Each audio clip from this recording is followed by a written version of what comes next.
Okay, so now we're gonna be speaking about how much do I need to start trading with. Now on this lesson here, I'm gonna divide it into two specific categories. How much is needed for you to be able to get the lifestyle that you need, and how far are you to get in that lifestyle that you need. Meaning that if you're very far, you're gonna obviously need a bigger account. But then if you're not so far, then any account is suitable for you to get. Um I'm gonna share my experience. My first trading account, I funded $22. I funded $22 my first trading account. It was on IQ binary options, to remember. It was like 3 years ago, and I didn't have any knowledge to trading and stuff. So I funded my account, and then I just went and I bought and sold and I bought and sold and I bought and sold.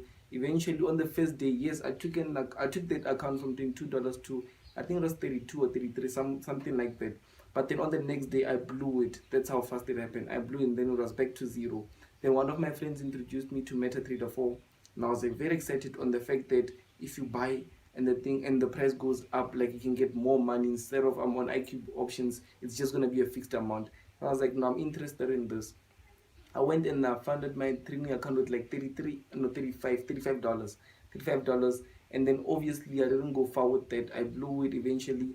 But then I saw that, okay, no, I can be able to understand what's happening within this thing here, but I like funds to just increase and be able to just treat this account that I need to grow. So instead, what I done is that I went and then I started selling things. I was still in college by that time. I was selling stuff, selling stuff, selling stuff, and yeah, I was selling stuff, and yeah, I made a bit of money off it, like maybe 1,000, 2,000 rands, and then I funded my trading account, and to remember exactly, I funded something like $200, and yeah, it gave me money. There was a time where I was making real good money, but the only way for me to succeed was that I needed to get someone to show me the way, and fortunately, I took some of the money that I made from there, and then I got myself a mentor, and with that mentor, it was like what, £97 a month. And yeah, but fortunately, one thing that I like is that with the profits that I made, I invested something, and it wasn't a consistent thing because I'd make money and then I'd lose it, obviously. So as soon as I got myself that mentor, I was able to just to be consistently profitable. From there, I started receiving great profits. But doesn't mean that I started with £200. I mean $200, because there was a point where I needed to fund more of my account, more to $1,000 to $2,000 and more, because yeah, I just needed to have a bigger account just so I can be able to trade with bigger lot sizes and be able to sustain my lifestyle. Because I eventually dropped out of college just so I can trade full time. So you can just imagine how much money I need to survive on a monthly basis. But to speak of it, yeah, it's the lifestyle that you need and how far are you from getting that lifestyle. These are two things that you need to sit down and focus on how far are you from getting that lifestyle. If let's say you want to live a fancy, a phenomenal lifestyle, yes, it's possible. It's not impossible, it's possible. But you just have to take a look at the fact that, okay, if it does happen, that how long would it take you to get there with the account that you've got now. Yeah, and one thing that I want you to take a look at too is that it also depends on the percentage that you are able to make from the markets. Like, meaning that, let's say I'm good at making something like a 15 to 25% a month guarantee. That's something that I'm good at. So if you know that you can make such a number consistently, and you know that, okay, if I start with $10,000, I'll be making something like $2,000 a month, somewhere around there. Is that good for me to survive with? Can I live with? I'm speaking about people that want to trade on a full-time basis, né? But if it's a part-time thing, then I'm sure any amount is okay, because you'll just be you won't need to survive off of it. You'll be making money from elsewhere, your hustle, and then you just be investing more in trading. But I'm back to it, yeah, like 15%, 25%. You do know that even if, let's say, something happens, you're good at making at least 15%. On the weakest percentage that you take is 15. So let's say $10,000 account, you can make something like what, 1,500. Can you live off of it? Then you just look at your expenses or whatever your normal lifestyle. You'll be like, okay, no, I'm okay, I can take this in. But if not, let's say if you've got $100 account, what are you gonna need to do? You're gonna need to risk more, which is something we don't want. You're gonna need to risk more, because if you don't risk more, you won't make more. But at the same time, if you make 15% at $100, is what, it's like $15, which is very small to live with. It's very small. So it's also on the account. One key factor that I'd say, it's also the account goal. What do you want with your account? What is it that you want to achieve with your account?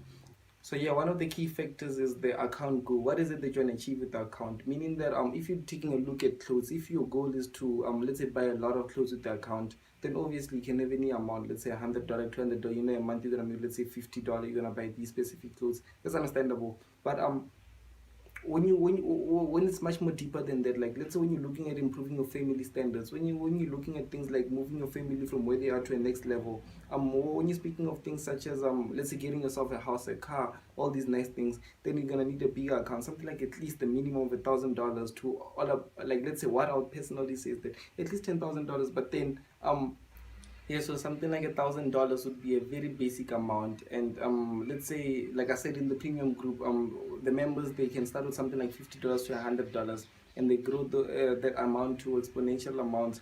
But because they risk big, and what I've done too is that I also funded my account with a small amount, and then I just tried to track down my journey on how far I've came with trading, and I was able to grow it to a big amount, but I was risking big. That's the end goal of it. And what sucks is that a person that's new at forex, like if they blow an account and they don't have any way forward, then you see how much of a big stress there is. But for us now, then I know that okay, I've got something back to something, let's say bigger account to lean back to. So it's also something that's a very personal thing, because I've never traded a demo account. I've never traded a demo account. Instead, I started with a very small amount, like $33, like I $22, like I said. So one thing that I can say is that if you also don't want to go through this trading demo accounting, you can also just instead fund your account with something like $100, just so you have the feel of let's say risking with real money, what it feels like, and so when you take a loss, you're able to learn from that loss. So I'm sure that I've solved this problem that you're facing here, and I'm sure that you'll be able to just come up with ways, because you know that okay, if I want to trade full time, I want to give up my job and trade full time. First of all, I have to get someone that's consistently good in trading, that's gonna show me the way, and then I have to fund a bigger account. Or instead, what you can do is that while you're learning, fund $100, and then while you're still learning, when you get more money, that's when you get money from your hustle. Throw $100 more, throw 100 each and every month. You can just keep on depositing maybe $200 while you're still learning, at the same time making money in your account. That way, that's how I robbed it. That's how I done it, because from that $200 that I said, as soon as the months went by, I didn't grow the 200 to 10,000. It never happened that way. But from that $200, every month it was going up, the equity was going up. At the same time, I kept on just funding a bit of amount in there, $100, $200, up until it was an amount that I was like, okay, no, I can maybe live with this amount here. Can you see? So you can also do the same. And I would like to say thank you so much for watching this video. I hope I helped you solve a problem here. And please do continue to just ask me more, and do subscribe on my channel, because I'll be throwing more videos like this. I'll be coming up. And yeah, this is your boy Lesiba Mothupi. I represent Forex Chasers. That's where I come from, and I'm going forward. Thank you.